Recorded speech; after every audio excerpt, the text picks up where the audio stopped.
Hello again, ladies and gentlemen. I'm Max Ivy, known around the world as the Blind Blogger, and you can find me at theblindblogger.net.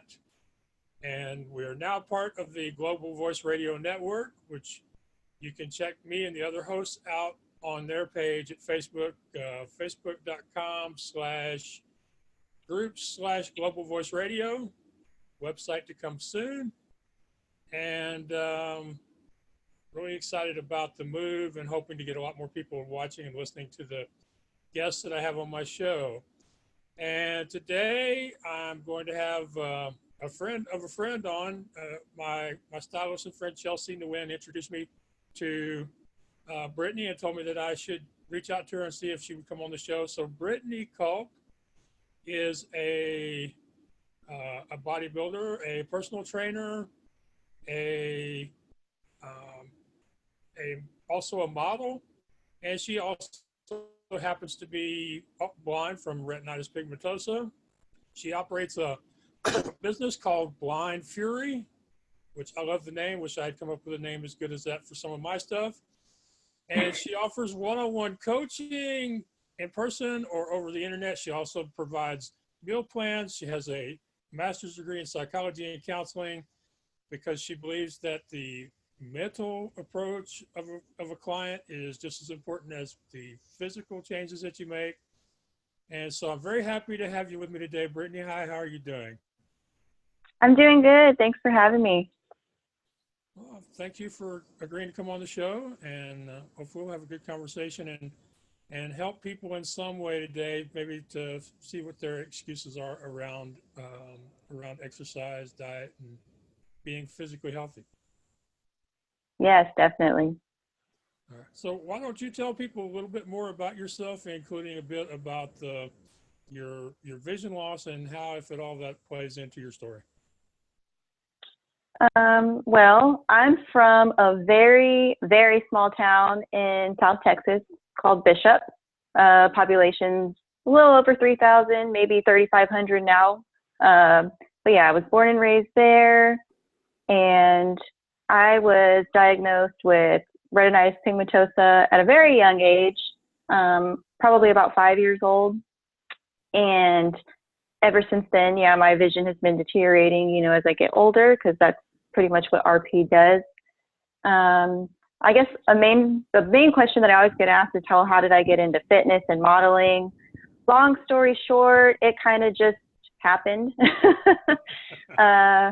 It wasn't something I planned for. I wasn't an athlete by any means in high school, like not at all, not in the least. I wanted to participate in sports. For some reason I had an interest in track, but with my vision getting really bad, that was like in the thick of it, I guess, around that age. And I went to a public school, so there was just like me and maybe 2 other blind students. Didn't really know a lot of blind people or a lot about the blindness community at that point, or about, all the sports that are available to blind people now that I know, like beat baseball and goalball and all that. So I just never really had the opportunity to participate in a sport. So, after I got into college, I lost a lot of weight because I just started running on a treadmill, or I'd go out to the track during the day when it was bright, when I could see a little bit better, and I would just follow the lines. And I got into modeling because at that point, actually, I was like interested in singing, and because I was in choir a lot when I was younger. So I actually went to an audition that was looking for models, singers, actors, like those talent agencies that have open casting calls. I went to one of those in Austin, and I went in as a singer. And then when I was done, the agent asked me if I was ever interested in modeling. And I thought she was like joking with me, because I was like, what do you mean? I had never been asked that before. So I kind of looked into it, and I just got some headshots taken, I guess, when I was 19 at that point. And I just started networking with local photographers and using it as kind of a hobby, as an outlet, while going to college still. And then, as I got deeper into modeling, I heard about the bikini division of bodybuilding, which is what I compete in now. It's more of a fitness model kind of look. People hear bodybuilding and they think like these huge mass monsters, but there's various categories depending on the level of muscularity and the type of look you want to achieve. So I heard about a local bikini bodybuilding competition that was happening where I was living at the time, which is Corpus Christi. It's where I'm at now. It's about 30 minutes from Bishop. And at that point, I had never lifted a weight in my life. Like I said, I was real into running. I never, I was a cardio junkie. I never stepped foot in a gym to lift an actual weight. So I set a goal for myself and was like, I'm going to hire a trainer and get acquainted with weightlifting, see if it's something I actually like. And if I do, then I'm going to do the show the following year. And that's what I did. I did the show and I was hooked. And then now I've done about 7 shows. I got first place at one of them back in 2017, which qualified me for nationals, which is where I just returned from this past November, 2018. Went to Miami for nationals, and at nationals is where you get your pro card, because you kind of start out as an amateur bodybuilder and then you have to earn your pro card to be a professional bodybuilder. It's kind of like minor league versus major league football and baseball. Right. So yeah, I did pretty well, for my first national show. It takes a couple of tries to get that coveted pro card because it's very prestigious and it takes time and experience. But yeah, so I'm going to do another show in June here in Texas to re-qualify for nationals because my qualification expired as of January. So yeah, and the goal is to go back to nationals hopefully later this year. And as far as how I got into personal training, once again, it kind of just fell in my lap. I never planned for it. I just got really into fitness and working out, and people heard my story and really wanted my help, which kind of took me aback because I was like, you want my help? And I was kind of hesitant at first. But, then I thought about it and I figured, well, why not? Because I had many personal trainers before I started, training myself. I have a coach who does my diet because, the diet is the hardest part, I think, for anybody. It's so, food is comforting. I love food. I don't know anybody who doesn't. But yeah, I went through a lot of trainers, and there were things I liked about my trainers, and there were certain things I didn't like. And I wanted to be that somebody who could help make a positive change in somebody's life and get them what they wanted and help them be happy with their body. And not only that, find the mental confidence to be happy with where they're at in life and not be complacent and always want to, self-improve, because I think that's important. It's good to be confident and happy where you're at in the moment, but the moment that we get lazy and we become complacent is when we stop growing as people. So I figured, well, who better to be that kind of person than me, because honestly, fitness saved my life. If I didn't have those people that put me on that path, I definitely wouldn't be where I'm at today in terms of not only success, but I think the way that I see myself and the way that I see things and the way that I go about trying to better myself as a person. Right. Well, a couple of things that I noticed is that when you went to the audition as a singer, somebody told you that you were a model. So it took somebody outside of you personally to help you to see something that would eventually become a big part of who you are and what you do. But you had to be willing to accept, well, maybe this person is right. Maybe I could be, or maybe I am a model. And then the other thing is I noticed that, like a lot of people who are in coaching and consulting, it started out after years of working on yourself to the point where once you got to where you were in pretty good condition yourself physically, that other people started wanting you to help them, and then eventually people are wanting to hire you, which I think is another thing that's pretty common with people that are coaches or consultants. Yeah. And, it's kind of funny because, like I was telling you, I'm a coach now, right? And I still have a coach because I think that it's really hard to coach yourself because you need that outside perspective. You need somebody to look at things and not be biased and be able to give you that constructive criticism or even like the opposite, because some people, we're our own worst critics. We don't see the good in ourselves because we're too critical. So, you know, it's kind of like even with psychologists, like I'm sure you've heard the term, like therapists even have their own therapist. Like you can't counsel yourself. So sometimes even with training, yes, I train myself in terms of what I put myself through my workouts, but sometimes, hey, I like to go see my coach who's in Austin, about 4 hours away. Sometimes I like to go up there and get a fresh butt whooping. You know, I like somebody who's going to take me out of my comfort zone and get me out of my own head and push me. And I kind of come back feeling refreshed from that. And yeah, I think it does take a certain level of self-competency to be able to coach somebody else. But I think it also takes a certain level of knowing that sometimes you're going to need help from somebody else too, and not be too prideful to admit that. Yeah, I know that in 2012, I went through the process of having gastric surgery and went from over 500 down to 256 at one point.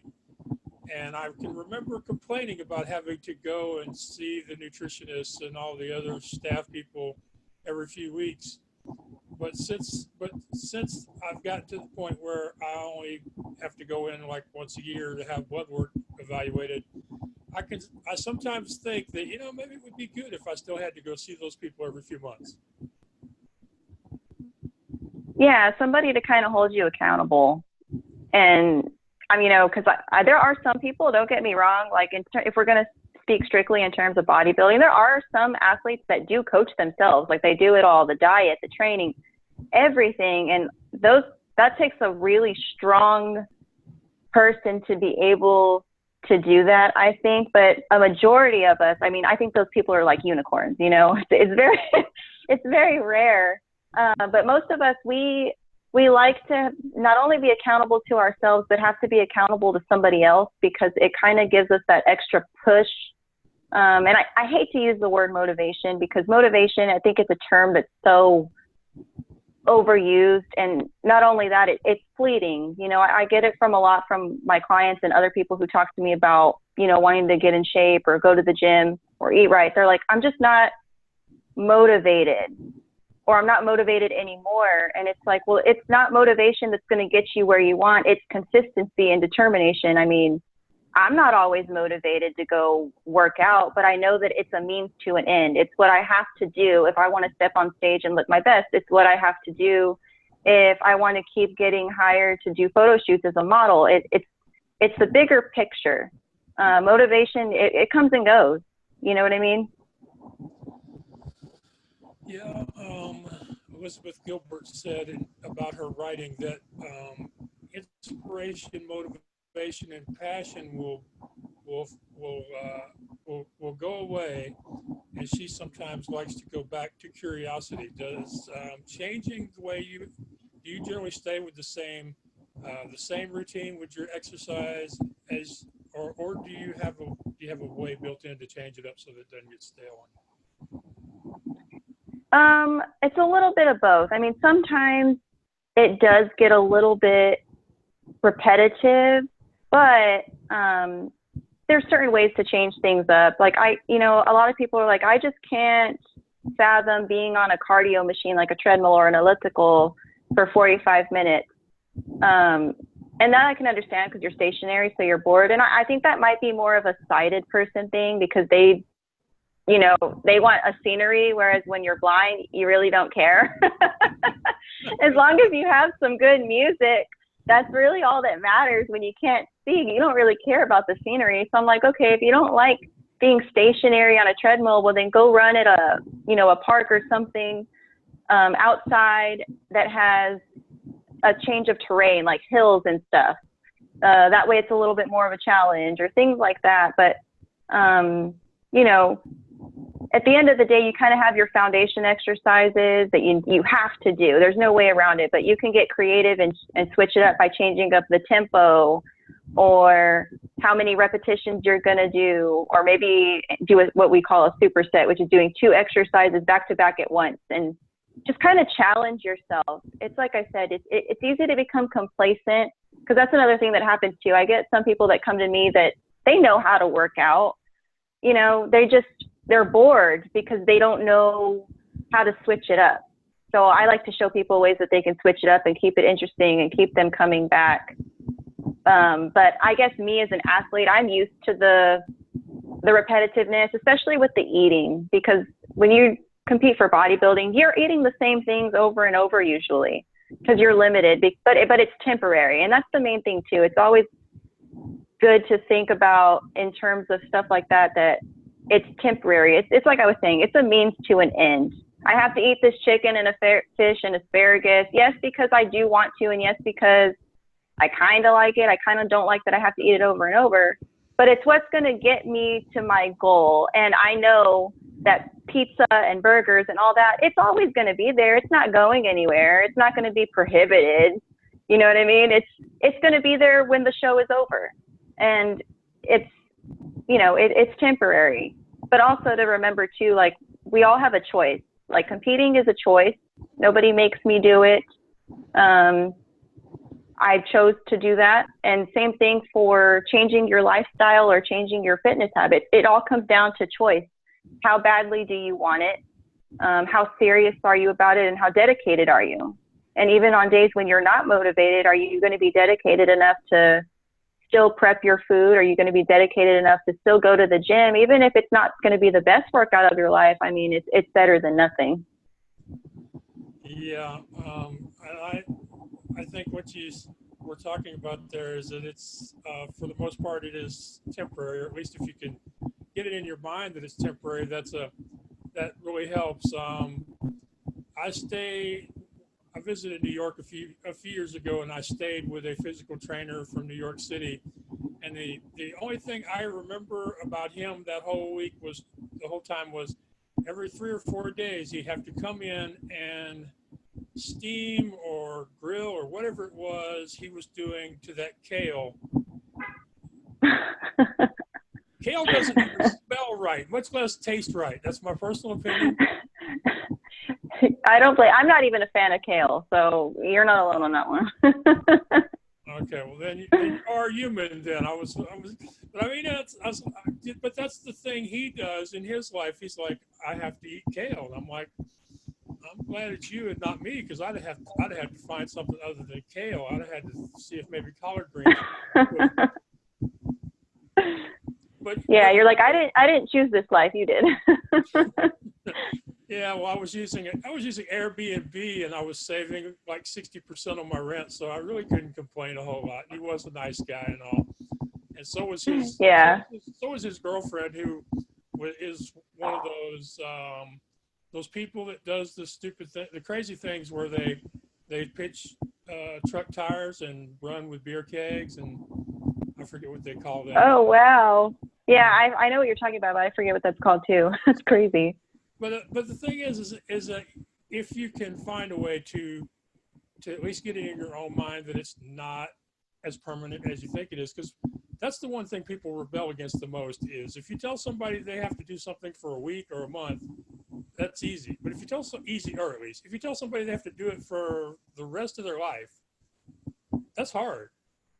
You know, and I can remember when they told us about some of the changes we would have to make in our diet, that would have to be permanent forever. And I can remember some of the reactions of some of the people in that room. It was like, what? Are you sure? So you view it as temporary between events then, if I'm following you correctly. Yeah, and then, you know, that's when it's like for a show, like it's the strictest it's ever going to be for a show, because, you know, for a competition, you're trying to achieve like the ultimate body. It's like, they say, I think the percentage is like only 5% of the population have what it takes to do bodybuilding, because it's mental as much as it is physical. But don't get me wrong, although that type of diet is temporary, there are habits that are going to be permanent, that should be permanent. Like perspective is everything. So like how you were saying, when those people were told that they needed to instill these habits forever, I think that they got intimidated because they were looking at it on a scale of forever. They weren't thinking about, okay, let me get through this 1 week at a time or even 1 day at a time. Because often what happens is old habits die hard and change is intimidating. We get that. But you know, even in my off season, when I'm not doing a show, I still need to eat healthy a majority of the time, because one, you should do that for your personal health anyway, whether you're competing in bodybuilding or not. But two, I can't just go off the rails and eat burgers and pizza every day, because then I'm going to lose all the things that I worked hard for. You know what I mean? So you have to still maintain that right balance. And even for people that are just trying to get in shape and just become a healthier version of themselves, they need to think about it. I look at it as like a cost benefit analysis. So, you know, I'm going to have to eat more vegetables. That's the cost or whatever, you know, even though they're not my number one favorite thing. But what's the benefit of that? I get vitamins, I get fiber. Maybe I get more energy from eating healthy. Maybe I have more energy throughout the day to go to work and go to the gym and spend time with my kids and not feel like crap all day. You know, perspective is everything. Some things are necessary, and it's just the way that you perceive that change that is going to just completely affect your outlook on life. I mean, I think even you can relate being blind. You know, I hear a lot of times from sighted people that, oh, if I was blind, I just don't know what I would do. I'd probably just curl up in a corner and give up on life. Okay, well, that's your perspective. And maybe there are some blind people that still do that, but a majority of us kind of get over the pity party and feeling sorry for ourselves, and we get out there and change our perspective on what it is to be blind and how it's going to impact our life. And that's how you see people doing things that are disabled and living life to the fullest, because it's their perspective. Yes, the disability is going to be permanent. There's not really anything you can do about it, but you can change how you're going to view your disability and how you're going to let it dictate your life or let it not dictate your life. Yeah, that just reminded me of something I wonder about, because I've had it happen to me a couple of times when I've traveled. Is when first do you generally work strictly with free weights or low tech, or do you have a lot of dealings with the machines of, you know, the treadmills and a combination of everything. Yeah, free weights, machine weights, like with the pins and stuff.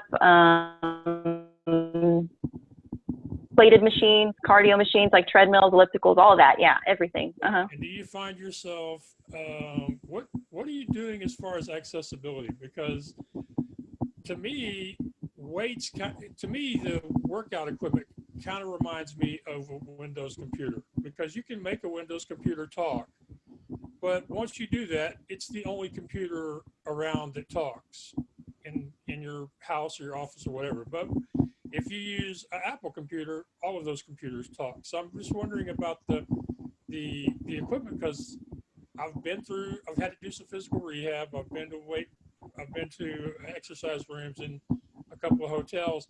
It doesn't seem like any of that stuff has ever been made to where somebody like me could use it easily. Honestly, it's not. I'm not.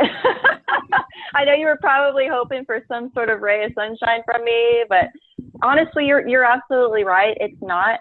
And honestly, that was the number one reason why in the beginning, when I was so new to weightlifting, why I hired a trainer, because I needed somebody to kind of show me how things work, kind of describe the machines to me, or what the jumps between weight levels were, like with the pin machines. Like, does it go by 10s? Does it go by 15s, 20s? All these things. And of course, you know, that's just at that gym. Every gym is different.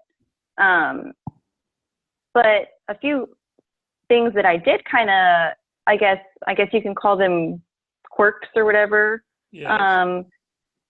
Like for cardio machines. So I know nowadays the big thing is like those touch screens. Oh my God, I can't stand those. There's no way I can work those. But not every gym. So if there's a gym that has touch screen cardio machines, chances are that they only have a few of them because they're expensive. And when they break, or, you know, there's something wrong with them, it costs more money to fix them. So they'll probably only have a few of them. So that means that a majority of their machines will probably be more tactile. So I'll go and try to find those instead. If I have somebody with me, I'll tell them to kind of tell me which one does what, or I'll kind of figure it out, because you can kind of tell by messing with the buttons, which one changes the resistance or the incline, which one changes the speed, all that. And of course, there is apps like Be My Eyes. I've never used that. I was using FaceTime to ask my friends before Be My Eyes was even a thing. You know, so there's that. And then as far as like free weights, I just feel the numbers on like the dumbbells and even the plates.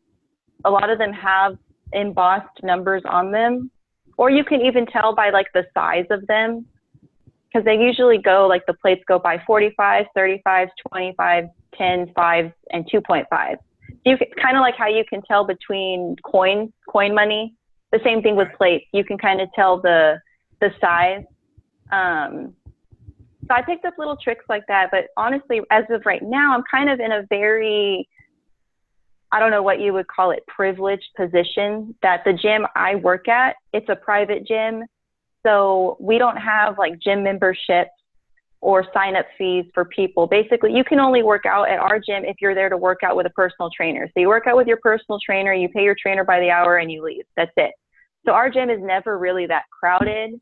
It's always clean. Everybody's really respectful of each other in terms of putting things back where they belong. So it's really easy for me to navigate around that gym. But when I go to like a bigger gym, it is kind of disorienting, but usually, you know, I'm with a friend, or even if I'm by myself, I mean, most of the time, everybody there is really nice. You can just ask, like, where's something at?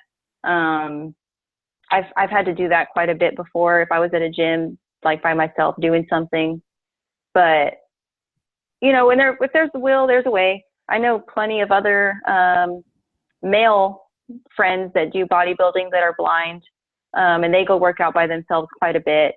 And it's like I said, it's like anything. It's like just learning your surroundings. Once you find a gym that you're comfortable at and you just kind of get the layout of the land, I think it becomes a lot easier. I think it's just that intimidation factor of the unknown. Like you go through these like, well, what if I don't know how to work the machine? What if I don't know where everything's at?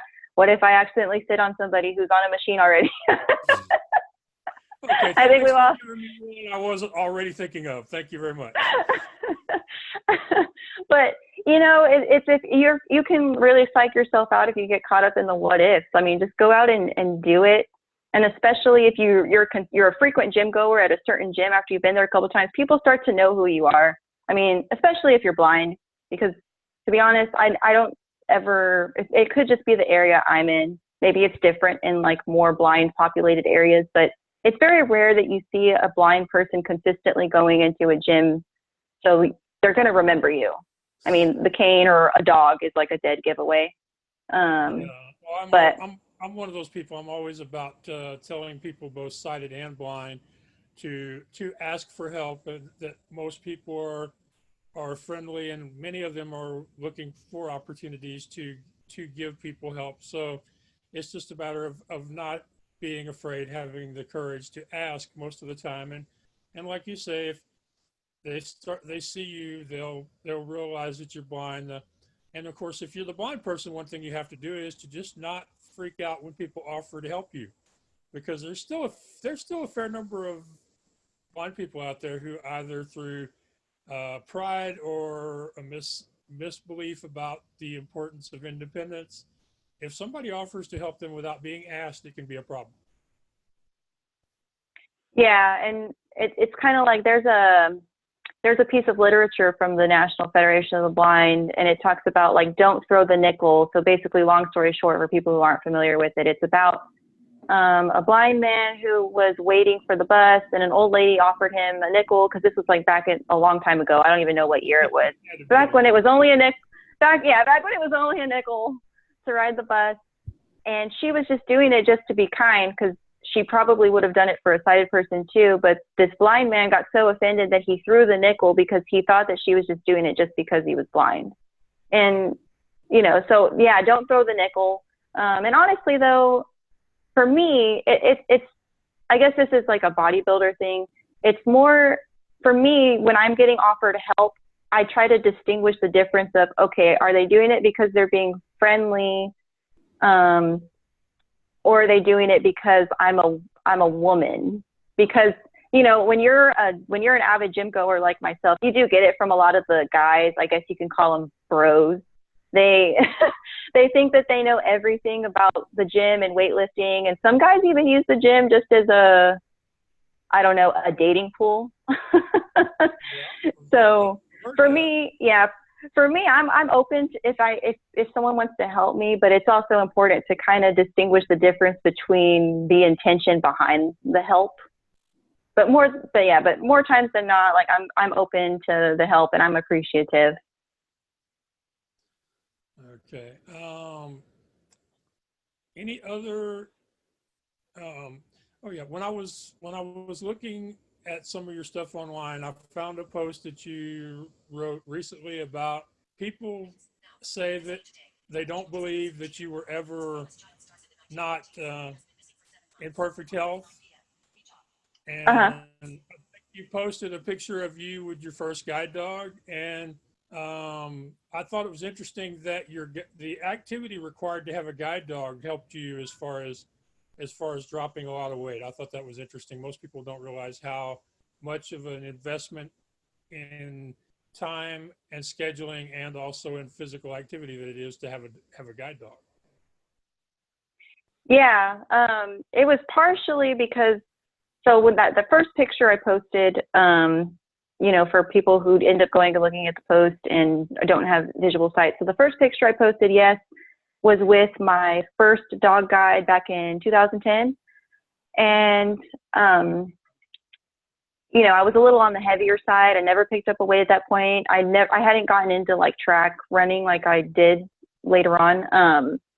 So when I did get a dog, yeah, you know, because with a dog, you have to make sure that the dog is getting physical activity as well. They also pull.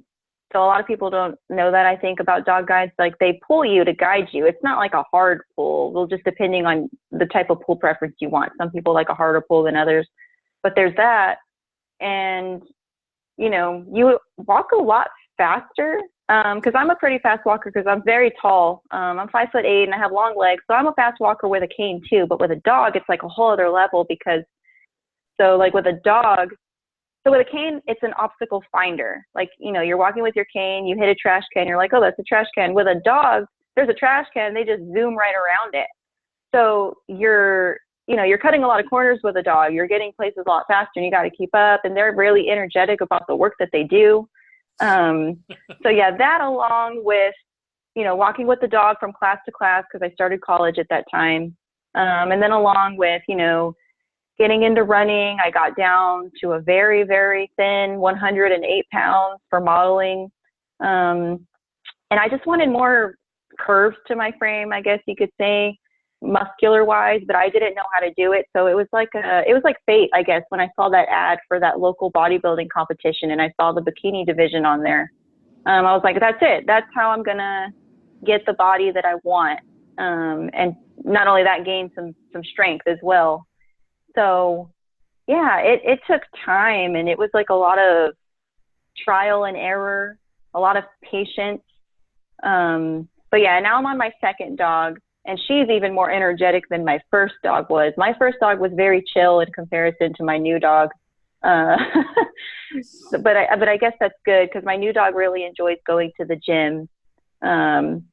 She has like her own little bean bag at my work, the gym I work at, that she just hangs out on. And then when the gym's empty, I'll take her off harness and we'll let her run around the gym and she just loves it.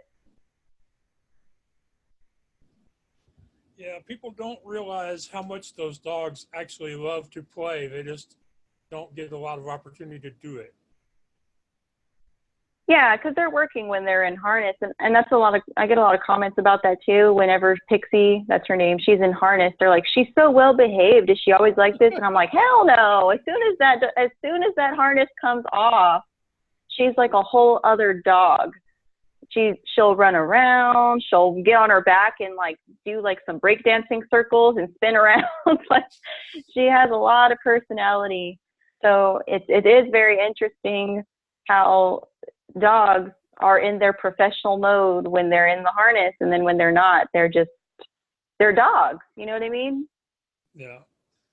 Yeah. Well, why don't before we finish, why don't you talk a little bit about the mental side of people and their physical fitness, as far as maybe body image and what people decide they want to have for themselves and how they get there, and then also maybe a little bit about acceptance. So I think that the main things that I've noticed in working with my personal training clients is that there are certain trends that seem to happen that kind of set people up for failure. And I think the number one is in psychology, what we call a cognitive distortion, is all or nothing thinking or black and white thinking. So Okay. basically, it's either I have to eat all of my meals perfectly, my perfectly healthy meals. I have to go work out every day and do everything, cross all my T's, dot all my I's, every single thing on point, or I'm a failure. So, I get a lot of clients, oh, I missed one day at the gym this week, or I completely missed I missed two of my meals today, or I had no choice but to go out and get fast food because XYZ.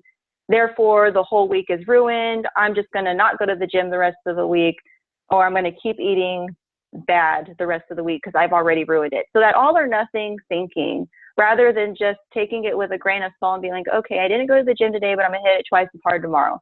Or, okay, today I didn't eat perfectly, but tomorrow I'm going to get back on it. And so that all or nothing thinking, I mean, life happens. I think that the main thing that is interfering is like that need to be perfect. It has to be perfect or else it's crap. And that's just unrealistic. It's an unrealistic expectation. So that all or nothing thinking is the biggest thing. Another one that I see quite a bit is comparing yourself to other people. And I think now, especially like with social media, that's become a real problem. People looking up these fitness models on Instagram and comparing themselves and saying like, oh, I wish I could look like that, but I never will. Or, oh, this person started working out at the same time as me. Why don't we look similar?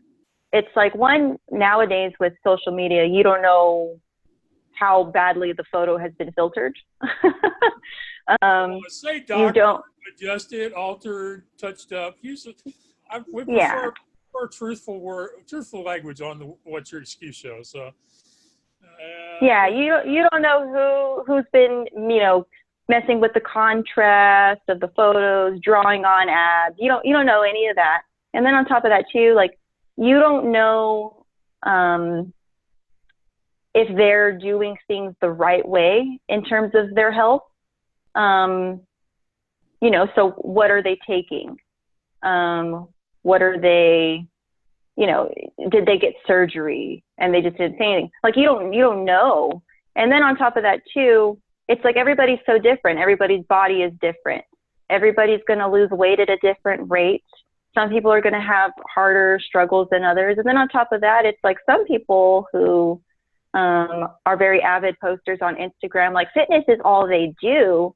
So of course they're going to look fantastic versus, I've had some clients that are nurses and they work 12-hour shifts and they have a hard job and they still go to the gym, and that's something that should be celebrated and glorified in itself, but they don't see it that way because they're like, well, I don't look the way that I want to look yet. And I'm like, yeah, well, you got a lot going on. If you did fitness every day, every minute of your day, yeah, sure, maybe I could see that, but that's not the reality of the situation. So I guess something that sets people up for failure is reality versus expectations. They have these expectations, but it's not matching their reality. So then that goes into my next one is people who don't set short-term goals for themselves. They'll set a goal, but it's more of a long-term goal, and they get really discouraged when they're not reaching it because that's all that they see. They're so fixated on that long-term goal that they're not celebrating the little changes that are occurring, day by day or even week by week. So that's why when I do client updates, I go by progress pictures. And of course, my boyfriend is my eyes, or I have another assistant that will help me look at pictures, and because I know exactly what I'm looking for in terms of change. You can put those pictures side by side and see the changes. So sometimes I'll even make a collage and send it to my clients who are like, I don't feel like I'm changing. I'll send them those pictures and be like, just tell me what you see in those photos. So they're like, wow, I do look different. And I was like, well, yeah, because you're so negative. You're probably looking at yourself in the mirror every day. And when you do that, of course, you're not going to see the changes because you see yourself every day. And the changes are going to be so subtle that, of course, you're not going to notice if you're so fixated on it. And you know, another thing too, tying into that is the scale. The scale is a liar. It's a total liar. You know, especially when people are lifting weights, they're going to tone up and build a little bit of what we call lean muscle mass. So the number on the scale can not change a thing, but by putting on lean muscle mass, you could look skinnier because you're losing body fat and you're gaining lean muscle mass, and lean muscle mass weighs more than body fat. And people who have more lean muscle mass tend to have less body fat, tend to have a faster metabolism, tend to just be healthier overall. So just don't look at the scale. It doesn't take into account lean muscle mass, and it also doesn't take into account water weight, because when you're stressed, your cortisol shoots up. Your body just starts to shut down, even your immune system. That's why you hear like for college students, around final exam time. That's when most people are getting sick because their stress is at an all-time high. Their cortisol is just through the roof. Their immune system is lowered. So yeah, stress can make you hold weight. It can make you hold water weight even. So then when you step on the scale and you're like, I gained 5 pounds this week. And I'm like, well, are you stressed? Do you have a lot going on? They're like, yeah, you know, this and this and this. And I'm like, well, then don't worry about it. You know, let's reconvene next week. Stop looking at the scale every day, because that's just going to stress you out even more. It's like, it goes back to what I said initially, is perspective is everything. You have to take things with a grain of salt, take them one day at a time, set realistic expectations, set short-term goals, and, you know, just be consistent and dedicated. I think that's with anything, not even just with fitness. I mean, with work, if you want a promotion, then be consistent and dedicated to your job. Do what it takes to get that promotion. Take small steps towards doing it. If you want, you know, your college education, I mean, man, I went to school for 7 years and it felt like an eternity. But, you know, it was just these little milestones you had to hit. And at times, yeah, it was discouraging. I didn't think I would ever finish, especially when I was trying to find an internship as a master's student. Because, you know, I don't think a lot of places really wanted to take a chance on a student intern who was blind. I hate to say it, but that was the impression I got. Maybe it wasn't the case, but it kind of felt like it in certain instances. But finally, somebody did take a chance on me. No, I think you're right, because I know of two other people who were not able to continue their degree plans because they were not able to be accepted as interns for the same reason. It's yeah, and you know, I don't like to initially go there. Yeah, like I don't like that to be my first initial thought, like, oh, it's because I'm blind. You know what I mean? But yeah, it did feel like that. But you know what? I didn't give up trying. I kept trying. And finally, somebody took a chance on me, and it was like the best internship I think I could have ever gotten. Like, I feel like it was meant to be that the other places told me no, because this was where I was meant to be, to learn from people who accepted me and believed in me. And, you know, and it's easy for me to say these things because I'm not going to lie. I am at times a pessimist. You know, old habits die hard. Over the years, I've gotten a little bit better about it. Maybe it's through bodybuilding that I've learned to kind of, like I was saying, take things with a grain of salt and have a more positive outlook. Because I do have my times where I just want to sit in the bathtub and cry. But, you know, it's therapeutic. You do that for about 10, 20 minutes and then you get over it. You know what I mean? I'm not perfect by any means. I don't think that anybody is. But, you know, just to remember that things aren't always black and white. There's going to be a lot of gray area. And perspective is everything. How you interpret that situation is going to determine your steps going forward. And there's a type of therapy called narrative therapy, and it talks a lot about our life story, the story that we're going to write. What language are we going to use when we're writing our story? What's our perspective? And it's funny because it points out something very interesting, that a single event could happen, and there could be 5 people that witness this single event, and you tell them to write about what happened. Their stories are all going to be written differently because their perspectives are going to be different. Maybe one person picked up on something that the other person didn't. Maybe what one person was going through kind of played a role in the way that they saw things or the way that they felt about the situation. So it's your story. How are you going to choose to write about it? What are you going to do to evolve your story and keep it going and make it interesting and fill it with as much detail and as much meaning as you want? Well, I'm going to stop you right there because usually at this point I would ask the guest if there was one thing they wanted to leave people with, but I think you basically just nailed it and left them with a perfect image and a perfect goal. So thank you very much for agreeing to spend some time with me and with my listeners. I really appreciate you doing that. Well, thank you for having me. It was awesome. I really appreciate it.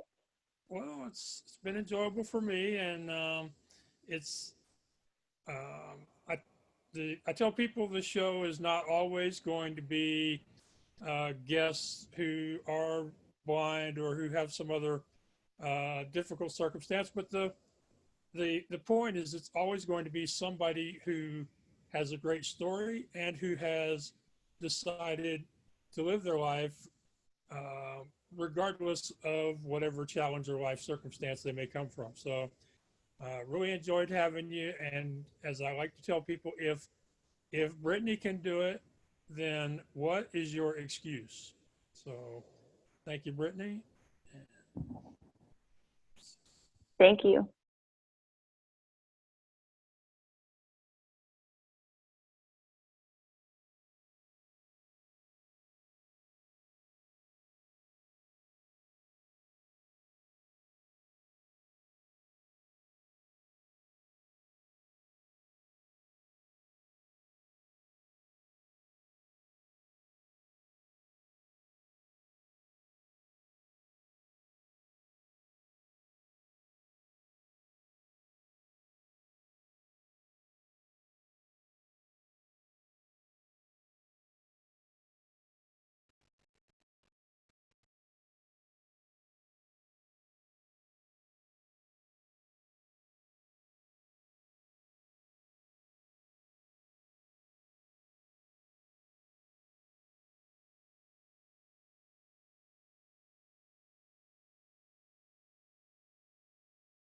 Hello.